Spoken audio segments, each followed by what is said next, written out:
Also at 11, the Martin County Sheriff's Office is now facing a federal civil rights lawsuit. 14 victims of former deputy Stephen O'Leary are involved, saying they want more than just the one deputy to be held to account for dozens of false arrests.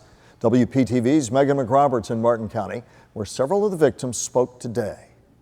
Just a week after former Martin County Deputy Stephen O'Leary was sentenced to 13 years in prison for faking dozens of drug arrests, 14 of his victims are prepared to take him back to court, this time filing a federal lawsuit against O'Leary and Martin County Sheriff William Snyder. We filed this claim to really right some wrongs. Attorneys Jordan Wagner and Lance Richard are representing the victims, alleging multiple civil rights violations. 5 of the 14 told us they spent anywhere from hours in jail, or in Bradley Martin's case, 3 months, when he never belonged there. He was facing a minimum of 3 years in prison with a maximum of up to 30 years in prison. Bradley had laundry detergent in his car, but O'Leary lied and arrested him on charges for trafficking heroin. A lot of disbelief. I didn't think it was actually happening until I was in jail. Stuck in jail with a $500,000 bond.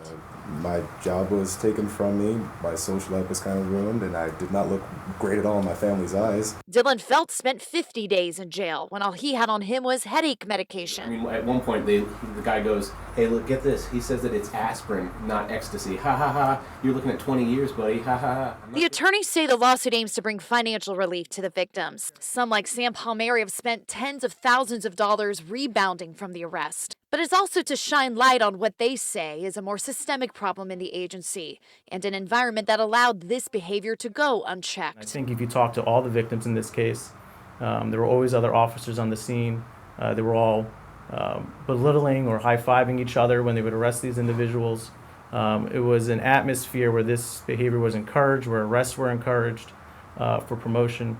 You know, maybe his direct actions may have been an outlier, but the environment that produced it was not. Sheriff Snyder released a statement saying, although it is not our practice to comment on pending litigation, I will say I stand behind the integrity and professionalism of my deputies.